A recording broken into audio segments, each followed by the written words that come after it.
Welcome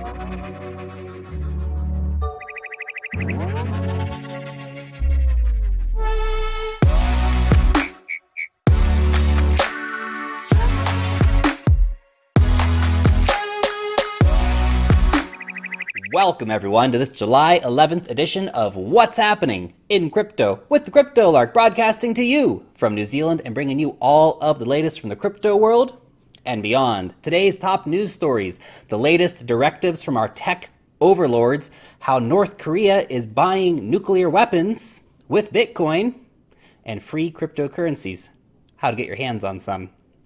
Bitcoin, $6,400 today, down 5% in the last 24 hours.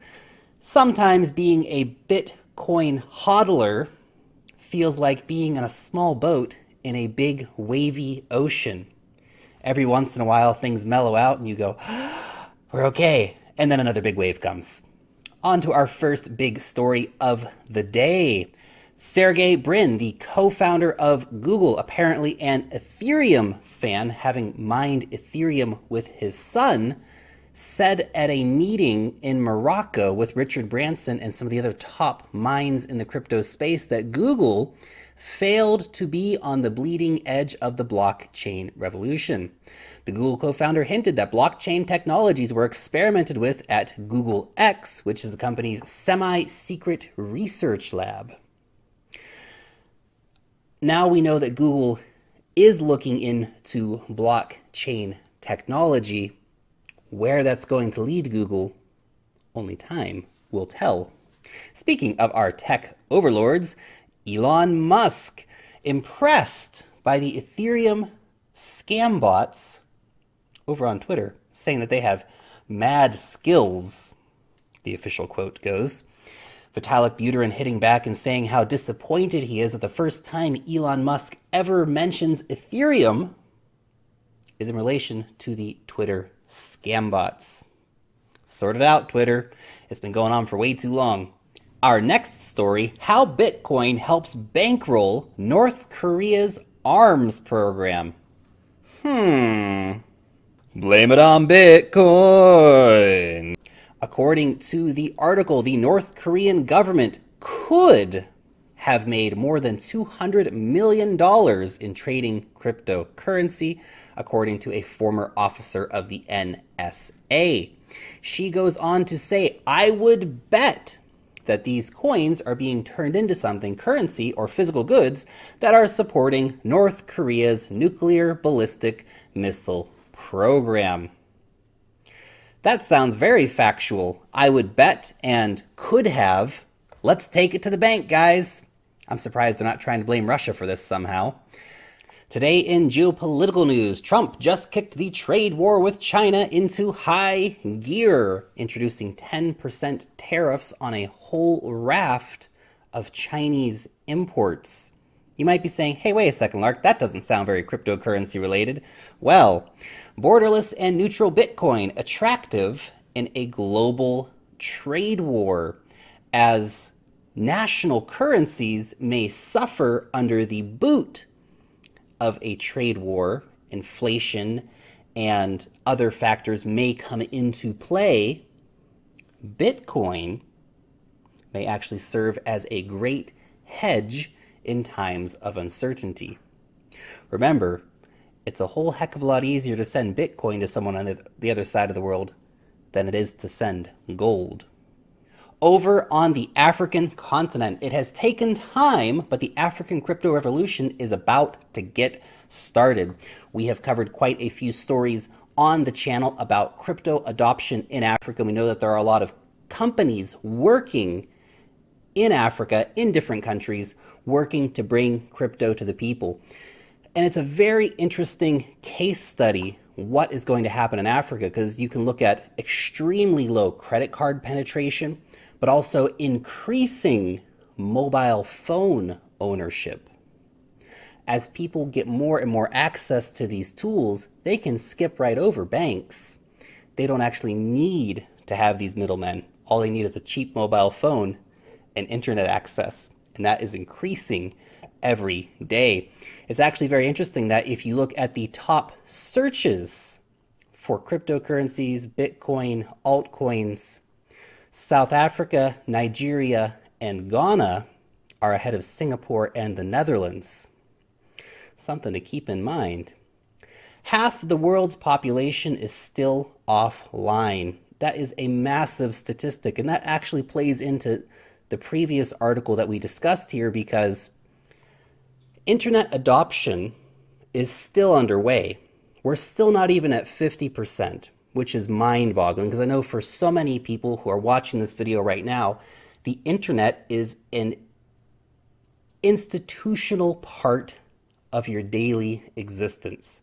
You wake up, you look at your phone, you check your Facebook, you maybe go to YouTube and watch some dude talking about cryptocurrencies, and you do all kinds of other things during the rest of your day.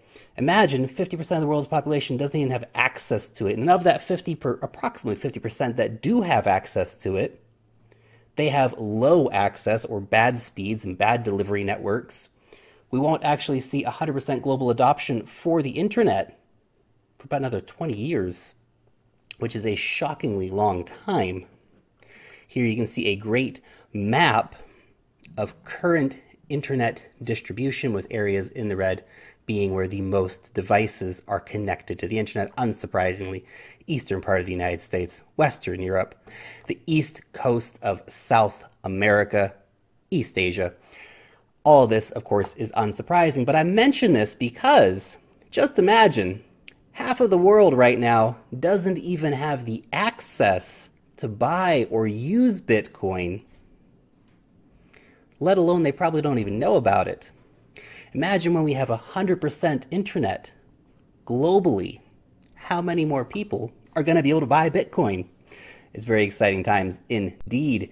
The London School of Economics introduces online course on crypto. Crypto education is becoming more and more popular, with people really hungry for information about the future of money, about the future of finance, and of course about the future of privacy and the future of our data. It is all coming to a convergence on crypto and on blockchain. Coinbase, though, not seeing the love. App downloads plummet amid Bitcoin price decline. And it's not just Coinbase. All across the internet, anyone doing anything right now with cryptocurrencies is seeing a downtick in new users, in user engagement. The bear market is shaking a lot of people out. Good for the people who are still here. They can take advantage of the great market prices and, of course, take time to learn skills, learn about the markets, and overall better themselves. The guys over at Ledger, we discovered them yesterday actually in their new Ledger Live app, but Ledger has attracted massive tech giant investors after selling more than 1 million wallets in 2017. A recent funding round has seen Samsung, Google Ventures, and Simons all signing on board with Ledger. Part of what has been spurring the massive interest in Ledger products, not just, of course, their great Ledger Nano S wallets, but also the Ledger Vault, which has been designed for hedge funds as well as retail investors. They say they literally have clients queuing outside of their office to buy it, which is impressive without a doubt. The guys over at Augur, after a 2-year beta, have finally released their decentralized prediction market. Now, the years-long delay in reaching this point may have been frustrating for token holders, but has allowed the Augur team to aggressively vet their code through internal audits and a generous bug bounty program. Notably, they offered a $200,000 bounty for bugs that qualified as critical, although they say that they haven't given out any rewards larger than $5,000. I've said it once, and I will say it again, good tech takes time. So well done to the Augur team for finally getting that out to market. It's airdrop time. Well, if you were a Neo holder back on March 8th, you will be receiving more ontology tokens coming your way. A lot of people might have missed out on this airdrop or be missing out on airdrops in general. So big thank you to Mr. Harry Lasagna for putting together a nice list of airdrop notifications and websites where you can go to find out about upcoming airdrops and also about some bounty programs that might be going as well. There's lots of opportunities to be earning free cryptocurrency all the time. You just have to know where to look. And finally, we have a cool nebulous hoodie to give away. So who is our lucky winner going to be today? Hey, there we go. Strictly Cannabis. Lark, another amazing video. Definitely in for the hoodie, but more importantly, in it for the news. Congratulations, Strictly Cannabis. And a quick reminder to get over to Twitter if you are a man and you want to win one of these cool Crypto Lark custom t-shirts. Very limited edition. We only had a few of them printed up. So if you want to get in to win one of those, get over to Twitter and hit that retweet button. Thanks so much for watching the video. Let me know what you think about any of today's news stories in the comment section down below. Thumbs up the video, share these videos around the internet to help our community grow. Join the conversation over on Twitter. Long live the blockchain, and peace out till next time.